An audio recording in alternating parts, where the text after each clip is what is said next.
Good evening. You're on to the 6:30 of the evening news on My Media Prime, presented by Gienda Peldrin Blanche King. Minister of Transport Masena Ernest Ngalebebe, he has expressed satisfaction at the state of projects under his ministry ahead of Chan 2021 in Limbe. The minister equally appreciated some stakeholders who have contributed in the organization of a hitch-free game in the days ahead. Details in the following report with Kumano Rainbow.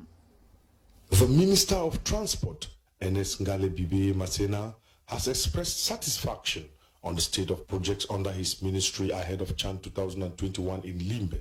The minister was speaking recently at the deliberating chambers of the Limbe City Council after embarking on a field visit to the Limbe Omispo Stadium to inspect parking lots to host Group D of Chan 2021.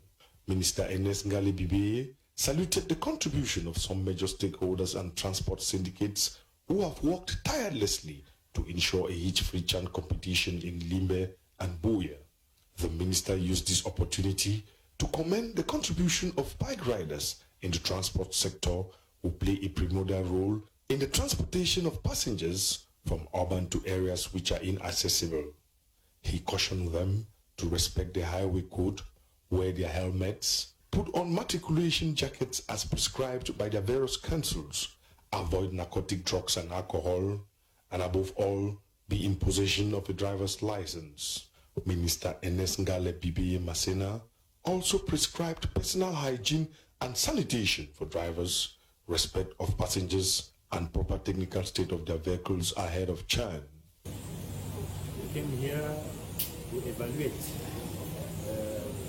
measures have been taken in terms of urban circulation, in terms of parking, in terms of security measures, to be sure that every person who came here in Limbe is coming safe. Speaking on behalf of transport syndicates, the Secretary General of the Mother Syndicate for Transporters in the Southwest Region, R.A. Stephen, saluted the idea of the introduction of the license of competence, which according to him will go a long way to permit transporters have a mastery of the area of circulation and work with a sense of professionalism. He, however, called on the government to rehabilitate broken roads on the major highway to avoid road accidents and replace all road signs, amongst others. So many checkpoints, mobile controls and so on, and because of this it leads to a lot of extortion, and we have been putting that to the administration in writing and verbally, and they have always assured us that those things will be taken care of. And when it has to do with potholes, yes, there are numerous potholes, but we have seen some contractors working on the road, so we do believe that they want to amend or ameliorate that particular situation. The minister equally handed over some 50 competence licenses to members of the transport syndicate who applied for a 2-week training under the supervision of the Regional Delegation of Transport for the Southwest Region. Still talking about Chan 2021, tickets are already available for purchase at different points of sale in the country ahead of beginning marches for Chan 2021. Our reporter Etape Kanteng took note of some of these sales points and compiled the following in the French language. Les spectateurs achètent déjà leur ticket d'entrée au stade de Japoma en raison des matchs qui vont se jouer dimanche prochain. Il s'agit de la rencontre Libye-Niger à 17h et celle des deux Congos à partir de 20h. Casque blanc sur la tête, un masque bien abourré pour se protéger contre le Covid-19. Cet homme que vous voyez en image achète son ticket d'entrée au stade. Ici, je suis présent en ce lieu, c'est pour m'offrir un ticket d'accès pour le match de l'événement, le match de chant que nous allons regarder. Je crois que c'est dimanche. C'est dimanche. Oui. Et c'est pour cela que je suis venu trouver un ticket, prendre un ticket pour avoir accès. Et comme c'est la fête du sport en Afrique, et l'une des fois où nous allons en profiter, personne ne veut rater cet événement. Ou alors moi particulièrement, je ne veux pas rater cet événement. Au moins ce match-là, je vais le regarder. Et puis voir pour la suite si je pourrais continuer à venir regarder si mon emploi du temps et le travail me permettent de le faire. Hier, il n'y avait pas d'affluence devant la billetterie parce qu'on venait de mettre les billets en vente. Cependant, aujourd'hui, il y a eu un changement, même comme tout porte à croire sur les images que c'est le contraire. Les billets ont été mis en vente depuis hier. Je crois que hier c'était le premier jour, il n'y avait pas d'affluence. Mais depuis ce matin déjà, les gens affluent parce que tout le monde est pressé d'acheter son billet avant la grande cohue, puisque le match aura lieu dimanche. Dans les stations totales, aucun acheteur n'est présent, sauf les consommateurs de carburant. Par ailleurs, ici au parcours Vita de Douala, l'on observe quelques personnes qui s'en procurent les tickets d'entrée au stade de Bepanda et du Japoma. Je suis arrivé au parcours Vita pour m'en procurer des tickets, des billets d'entrée au stade de Japoma et celui de Bepanda.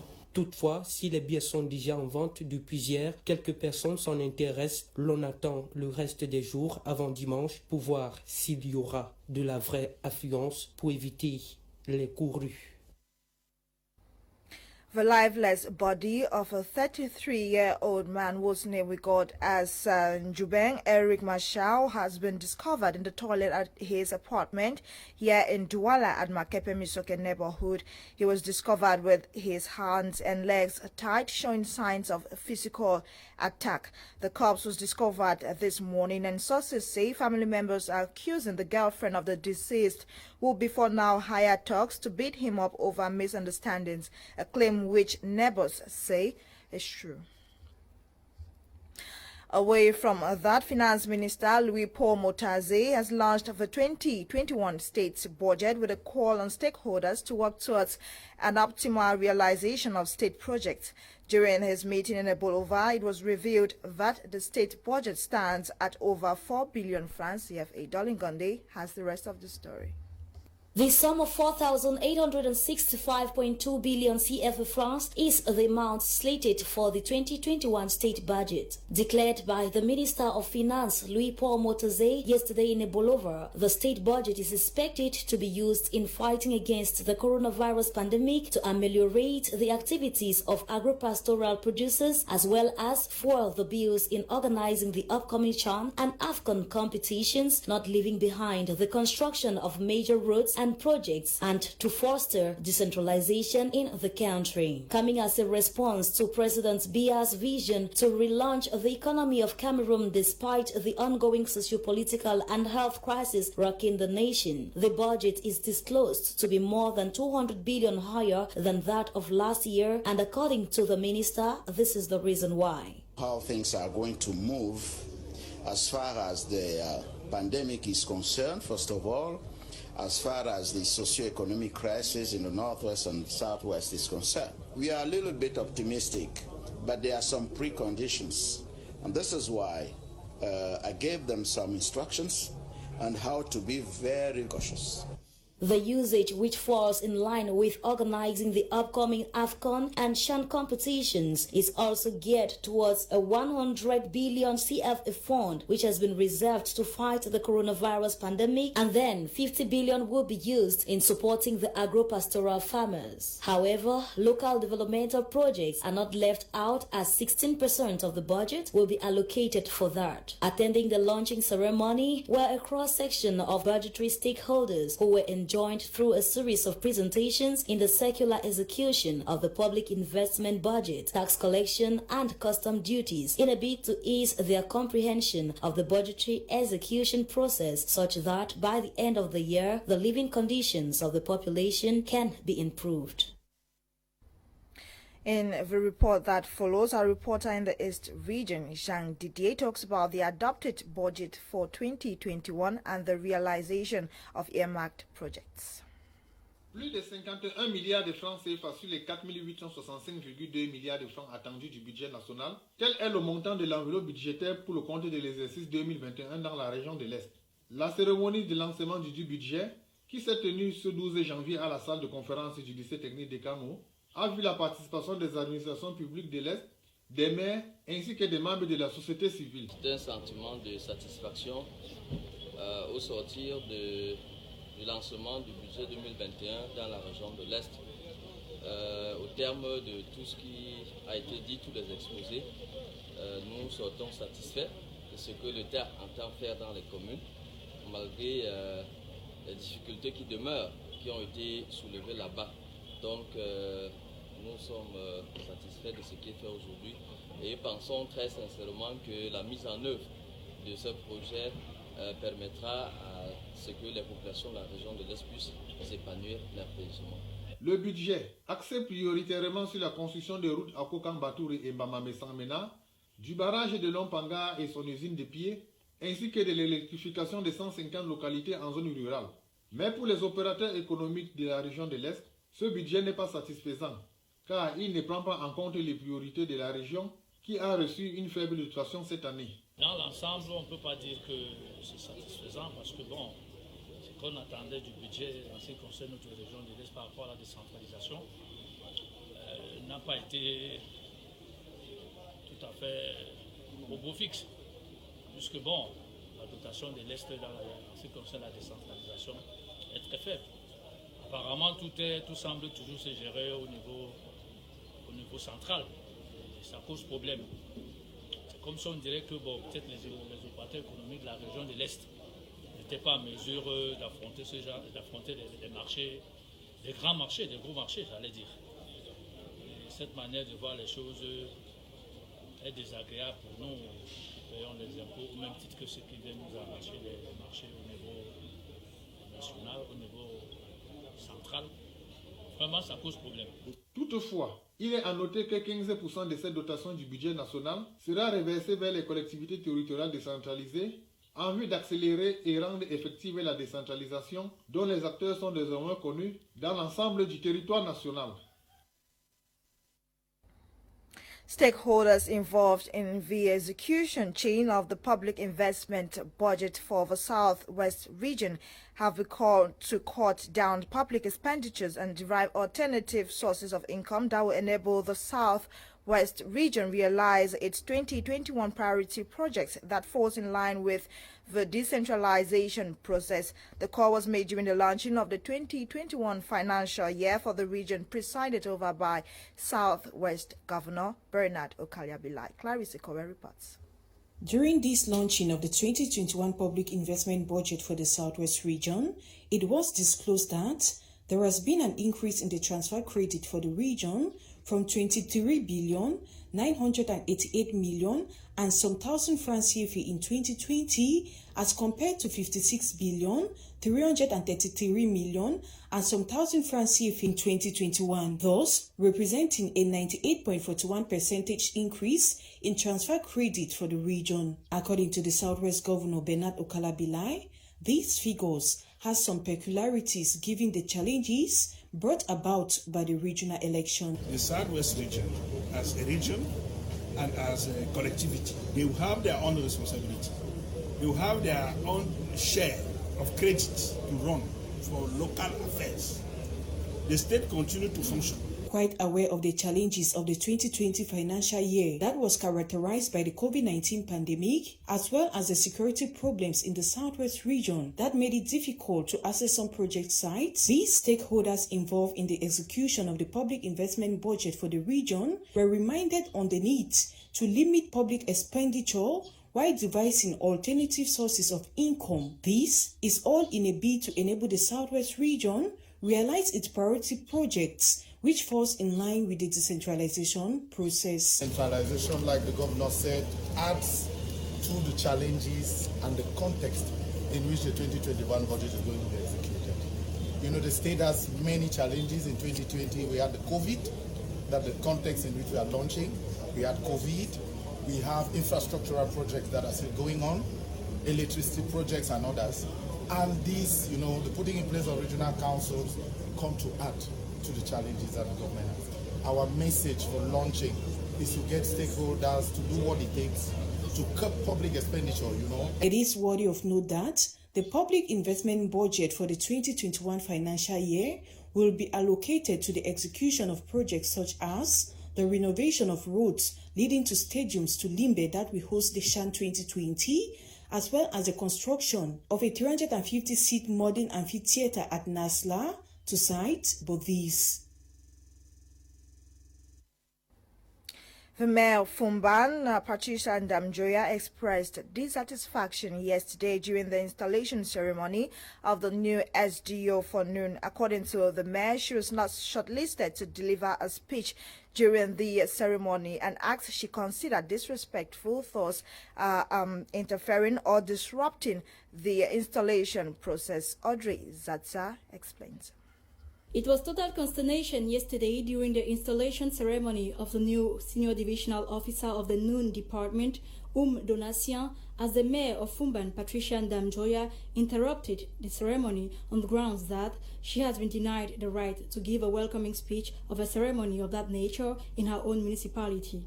According to the correspondence addressed by Mayor to Governor of West Region, Awafonka Augustine, released after the incident, the program deemed for this ceremony, presided by Governor of the West Region and officially recognized by the prefecture, provided for the welcoming speech of the mayor, but the organizers ignored and instead announced the governor's speech. The governor, on his part, in an attempt by the mayor to remind him of the protocol, retorted that he had not recognized that program. Against others, the mayor, in her correspondence, accuses Governor Awafonka Augustine of lies tellings, threats, and attempted hijacking of law enforcement missions.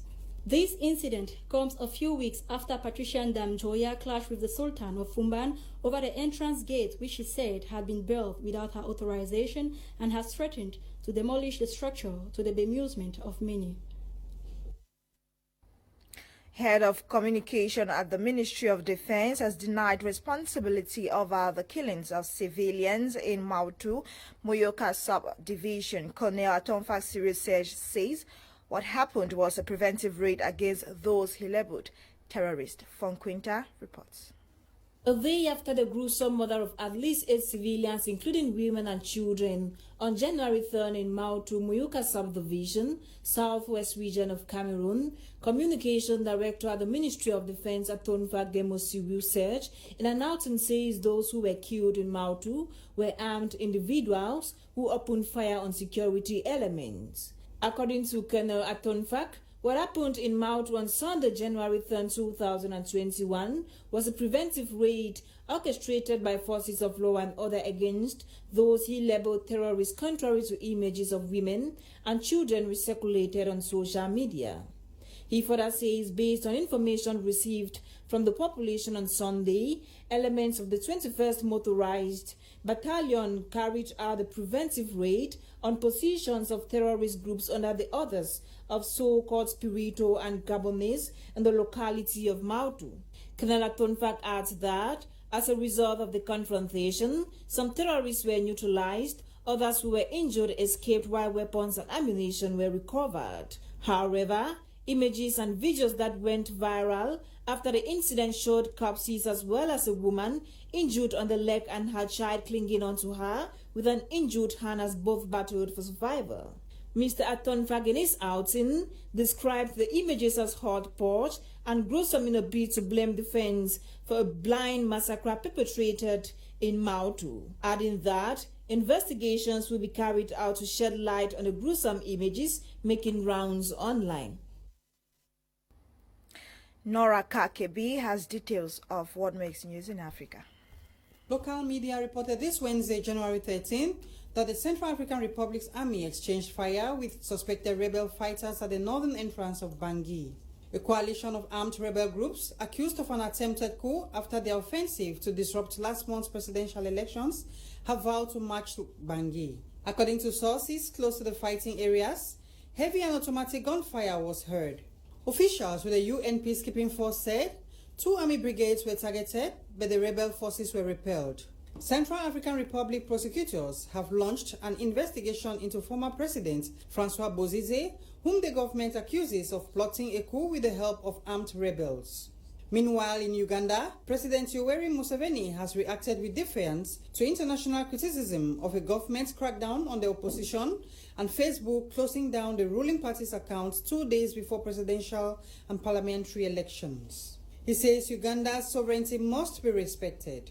The 76-year-old president has blamed the opposition, especially the musician-turned-politician Bobi Wine, for not respecting the COVID-19 measures during his campaign. Museveni has also warned the opposition against voting in the forthcoming election tomorrow, Thursday, January 14th. And in Malawi, local government minister Linkson Belekanyama and the Minister of Transport, Mohamed Siddiq, have died in Lilongwe to COVID-19 complications. The two ministers are the highest-ranking public officials so far to succumb to the virus in Malawi. During an address to the nation yesterday, President Chakwera said the country has entered the eye of the pandemic, and to this effect, the government considers declaring a state of emergency. Thanks, Nora Kakibi. Before we end today's edition of the news, the interim president of the Confederation of African Football, CAF, Constant Omari, is in Cameroon ahead of CHAN 2021. He was received yesterday by the president of the Cameroon Football Federation, Saido Bumbo Joya. We've come to the end of today's edition of Prime News. The news was produced by Ewatne Eli Nolinga, coordinated by Lasha Kingsley. My name is Genda Pelgian Blanche King. See you tomorrow, same time, God willing, for another edition of the news. Stay tuned to My Major Prime. Good night.